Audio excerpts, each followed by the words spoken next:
Welcome to Visualize, the podcast where collaboration fuels change. I'm your host, Chris Baker, and each week we'll explore incredible connections between nonprofits, businesses, and the community. This is a space where we highlight inspiring partnerships, uncover strategies for creating meaningful impact, and share stories that show how working together can make all the difference. Whether you're a nonprofit leader, a business owner, or someone just passionate about building connections, this podcast is for you. Welcome back to Visualize.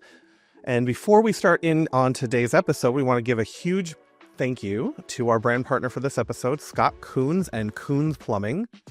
Kunes Plumbing is all about showing up when you need them the most, from routine maintenance to emergency repairs. Scott and his team make your home and business keep flowing no matter what.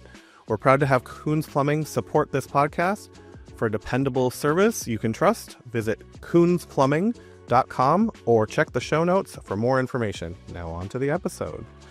Today we have Robin Reccasina from Sawgrass Nature Center and Wildlife Hospital.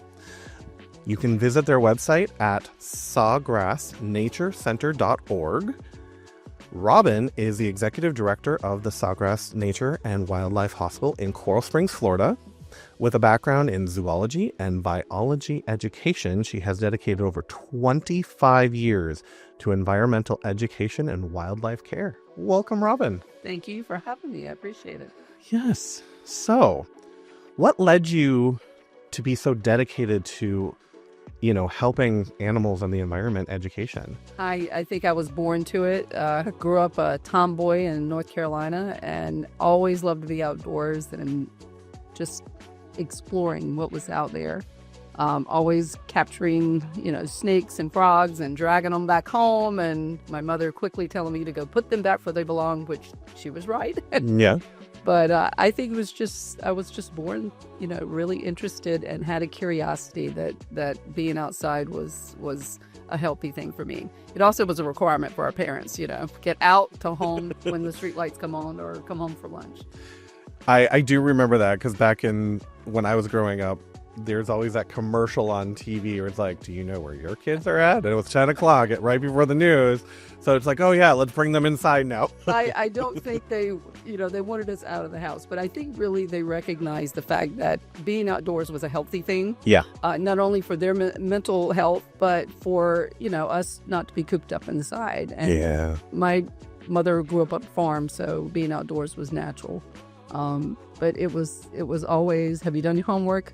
Go outside and play. Yep. Which was a great, way to grow up. And it does, develop your curiosity because you're always, doing stuff and making stuff. And, who knew we were doing STEM education back then when we were making forts and damming up streams and things like that. So absolutely. It's a lot of fun. Oh, that's great. So what's the mission behind Sawgrass Nature Center? Our mission is basically twofold. We got started 30 years ago. In fact, this is our 30th year anniversary as a wildlife hospital center, rehabilitation center. Our founder was very interested in that aspect, but quickly realized that you have to educate people. So education became a secondary focus of the Nature Center, and actually is my primary focus, or always has been. I'm not involved in the day-to-day of the wildlife rehabilitation, but my passion is with the environmental education. So you really can't have one without the other. So we got started in 1995 virtually. We didn't have a center back then, and we worked for about 10 years raising funds and awareness for our center, and then opened the center to the public in 2006. So I started as a volunteer back in the late 90s and worked, helping them raise funds. And then when we opened the center, they offered me the position of education director. And I've been there ever since. Wow. So how does the education portion of the center work? Well, it's all-encompassing. So with the Wildlife Center, we field probably about 5,000 calls a year, mostly having to do with, I found this animal, I think it's injured, what should I do? And so we interface with the people calling in about bringing animals, trying to get them to talk to our rehabber before they bring the animal in, because a lot of times the animal doesn't need to be brought in. We can answer their questions, but we can also ask the questions that need to be asked to figure out if it is an animal that is truly injured or if it's in a particular stage of life that it needs to be left alone. So we field quite a few calls about that. I started back in 2006 when I started with the center. I started a camp there, a day camp called Camp Wild. And we have been running that camp even before we had the center open for many, many years. And it's basically focused on environmental education. So the kids do learn. But my edict was I want the kids to be outside like I was as a child, learning and learning through discovery. And that is something the parents can't really do anymore. They can't turn their kids out and say, come home, when the street lights come on anymore. So it's a way that kids can have some unstructured learning. And so it's been very successful. And then we also do programming to the schools. So we host field trips. We go into the schools. We go into senior centers, anybody that will listen or that's interested in what we do. And basically, we're bringing some educational ambassador animals with us, and we're talking about, why they're important, why we should be saving these animals, and what role they play in nature. And so it's a lot of fun. You get to play with animals. Yeah, you do. I mean, honestly, that's kind of an interesting way. Like, honestly, when you were saying you were bringing snakes home when you were a kid, I'm like, no, thank you. That was the one area I'm like, I'm okay with, like, I see them. I'm not going to run, like, screaming, but it's like, no, that's just not my favorite. It was not my mother's favorite. That is completely fair. I could totally relate. But, so what is a story that you could share, like, of going into the schools and how they interact and how they actually learn from this? We go into schools all over and we host them at our center as well. And you get kind of a mixed reaction. Most of the time, the kids are fine. It's the teachers that are running out the back door when you pull a snake out. But it's interesting. If a child has not had any exposure to animals, they are very fearful. And of course, we're not encouraging them to go out and touch animals outside because that's a big no-no. But we would like for them in that controlled environment to be able to feel, touch, see, use all their senses to add to their learning. And so if I'm talking to really young children, then I'm going to be focusing on, how does it feel? What does it look like? But you can do a lot of education just by getting kids to be comfortable expressing themselves. So we work on, using vocabulary. If I'm going to present to whatever age, I'm going to use the proper vocabulary, and then I'm, of course, going to clarify it to the age-appropriate level. I always get super nervous when I go in and do presentations for adults because I'm thinking, I'm not going to know enough. But I've pretty much figured out that most adults know about as much as maybe a third or fourth grader when it comes to the environment. Honestly, that's very true. Yeah. It is. Which is a sad, it's job security at that point. Yeah. We have a lot of education to do. But it's a lot of fun once people kind of get over the fear. They start to get more comfortable with them. And there's certain animals, obviously, that people do not want anything to do with. And we do give them an out. We don't make anybody touch anything that they don't want to. But we ask them to, at least go out of their comfort zone a little bit. So when somebody comes to the nature center, what do they experience? We're a very small urban center. We're not high-tech, anything like that. Everything is pretty much natural and self-guided.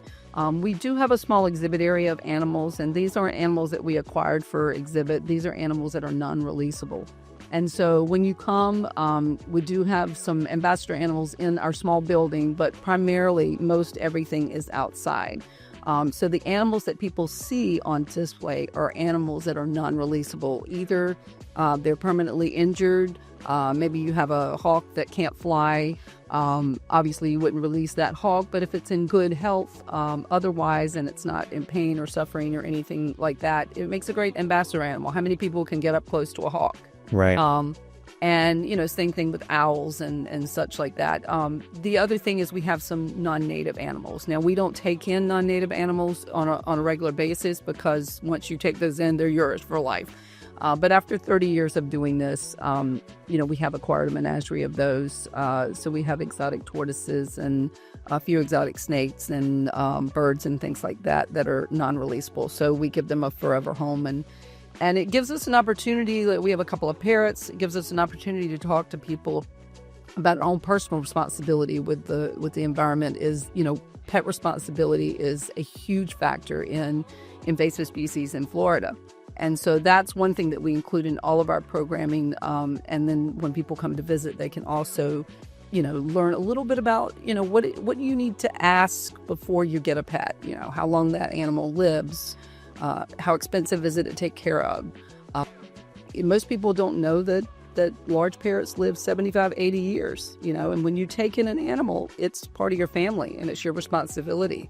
But unfortunately, a lot of people treat pets as toys, or disposable things. It's fun while it lasted, but I'm tired of it now. And so we try to really get that message out that it's not, they're living creatures and they're not disposable. And so having some exotic animals there where we can talk about, yes, that tortoise is really cool, but it lives 100 years. So are you ready for that? Yeah, no, I mean, in most cases, it might outlive you if you have it as a baby. Absolutely. Hence, we have them there. Right. Our parrots have outlived several owners, and wow. They had been passed down. So we live in a society that is very disposable, and unfortunately, that does translate to living creatures sometimes. When not a dog or cat though. If it was a dog or cat, they would never think about, it being a temporary thing. But when it comes to wildlife, the public has a little bit different view of it. Sometimes they either view it as great and beautiful and necessary or a nuisance. And so that's what we hope to explain and educate people on, the role of wildlife. It's not, a nuisance. It's a necessary thing for our own survival. So. Yeah, absolutely.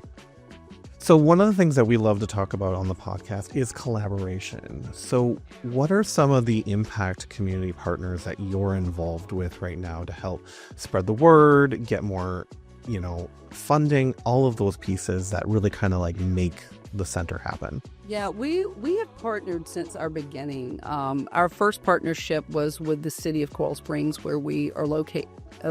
So, we brought the center idea to the city as an addition, something that the city would embrace as a something that they could offer the public.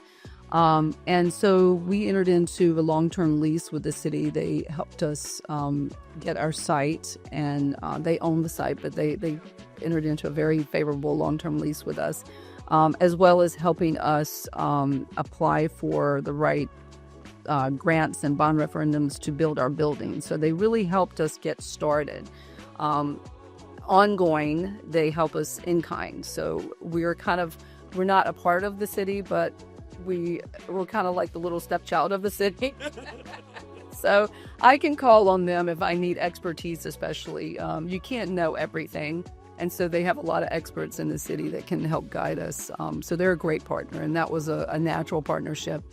But over the years, we have partnered with like organizations, other environmental organizations, just to combine, say, programming, where we happen to have a brick and mortar site. A lot of organizations do not. And so it's a natural partnership. It's, hey, I can bring my program to you. You can offer it, and we can, have a bigger bang for the buck of our visitors or our schools or things like that. So we partnered with a lot of community organizations like that. Recently, we've been partnering with the same style of partnership, but with unlike organizations. So with art organizations and people that do a little bit different mission, or have a little bit different mission than we do. But it opens awareness for both of our organizations, where we're going to reach a wider audience. And that's really helpful to do that. But it's just a natural necessity sometimes to go together because a lot of us are small organizations and our capacity is limited. So to be able to partner with someone who has a different capacity, a bigger capacity, or just the combined capacities is a helpful thing, with a small organization. Yeah, that collaboration efforts, you're bringing in, like you said, art into the wildlife. There's so many different, unique, fun ways to do that. I mean, especially with all the ambassadors, you could be painting them. There's a lot of different ways to kind of still promote the Wildlife Center, but also promote art. So I think we started doing that several years back. We partnered with a local artist in Plantation, Florida, and she did a beautiful mural at our center that was the whole end of one building, and it depicts a typical backyard in Florida because we don't really realize when I travel other places, I realize the biodiversity here is so much more. I mean, you go to places like I just got back from New York and you go there's nothing crawling around on the ground, maybe occasional rat or something like that. There's no lizards. There's no, just the biodiversity is so much more down here. And I think we kind of get used to that.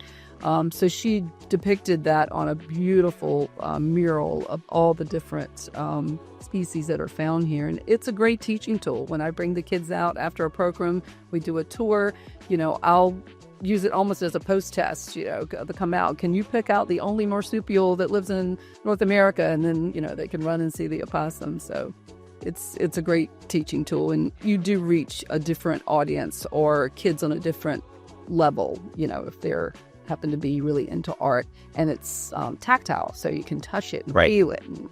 And we have something, we have a big turtle sculpture they can climb on and actually see the real animal right behind the sculpture, but then sit on the actual sculpture. Oh, that's fun. It's all inclusive of your senses. Yeah. So what support does the Wildlife Hospital need the most from the community? It's funny. We are very blessed with a lot of in-kind support. People donate stuff that we just had an incubator donated. We have an Amazon wish list, and the incubator was on the wish list, and then out of the blue, somebody sent us an incubator, which was awesome. So those types of things that are targeted on our list are great because these are things that we absolutely need, and a lot of them are consumable type items. In-kind services, we are very lucky to host a lot of companies that come in and do volunteer days with us. Okay. And sometimes they bring, their expertise with them. We are partnering with a local landscaper who brings us mulch, and these are all things, when you really add them up, they really, really add up. But they don't pay your light bill. No, unfortunately. Big people.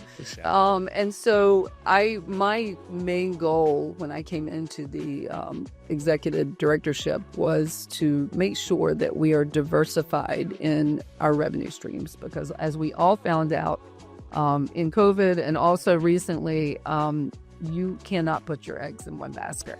No, you really can't. Yeah. Kind donations and community donations is a big part of that, but it's not the only part. So money talks, money pays the bills, but other services are super helpful, and it's how you leverage those as well. Sometimes, your in-kind donations can be leveraged against or for a monetary donation. So we try to be creative in the way we use our resources. Like most small businesses or nonprofits, we're I'm very tight. That's a nice way to put it. I'm tight.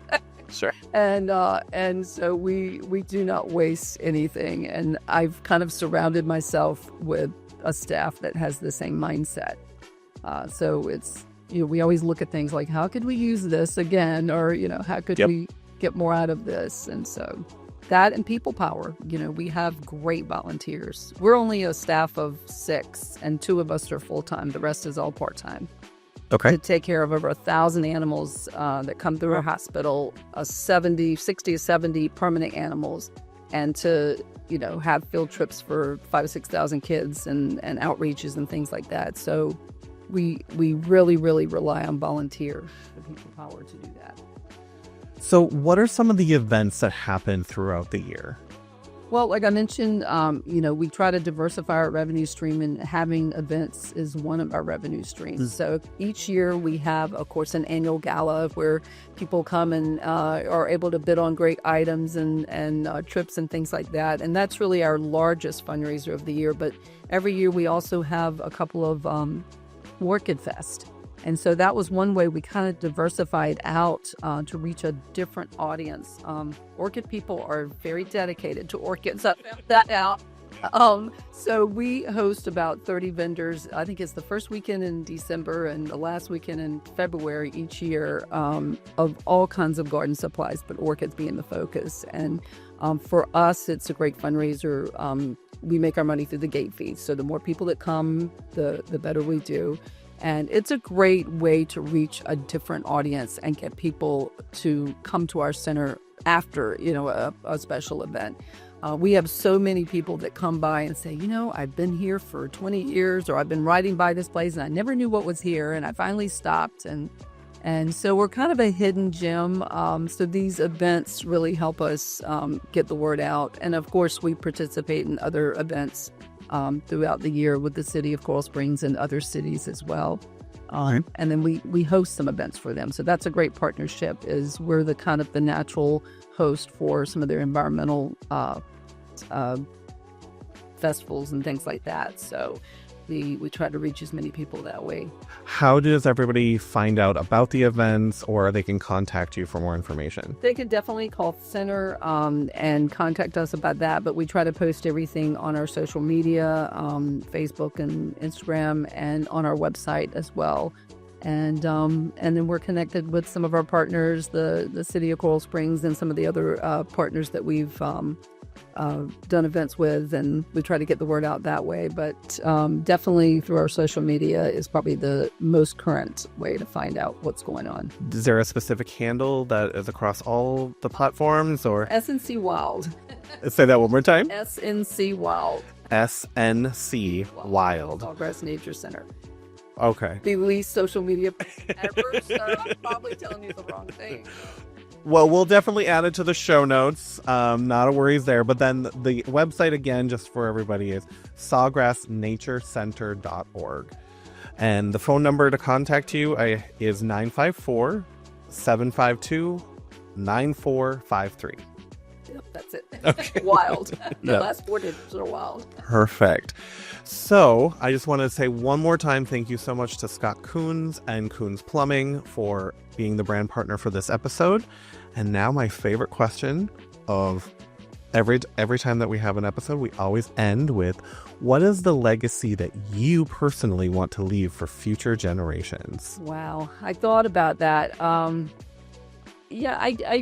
as most people, you just want to make a difference. And I am getting a little early satisfaction from some of my kids that started with me in camp when they were like 5 or 6 years old. And now they're in their 20s and some in their 30s. And when they come back and say what a difference, Sawgrass Nature Center made in their life and what impact it had on it, it really gives you a really good feeling.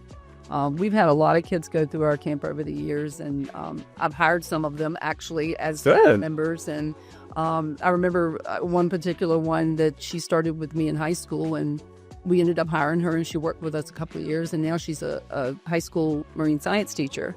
And she said, when I came into this position, she said, because of all the experiences I had at the center, it was so easy. She said, I just, we do so many things as either volunteers or as employees there. You have to wear so many hats, and you just learn so much that you really don't realize it until you get into another position and you're like, oh, yes, I've already done that, And so that gives you a really good feeling. I mean, I've had kids come back recently. One is pursuing environmental justice career, and she's like, it all started here. And I was like, you don't know what that means to me. That's really, really, makes you feel like you've actually made a difference. So that's what we all like to do. Well, when it comes back full circle like that, that's really meaningful and powerful. So awesome. Robin, thank you so much for being on the show. And we'll be back with another episode of Visual Eyes soon. Thank you again. All right. Thanks. Thank you for joining me on this episode of Visualize. We hope that the inspiration and practical insights can help you foster stronger connections and meaningful change. Don't forget to subscribe, share the episode, and leave us a review. To learn more about Visuals by Momo and how we support collaboration and storytelling, visit visualsbymomo.com. A huge thank you to everyone out there listening. Until next time, remember, collaboration fuels change, and your connections can inspire the world.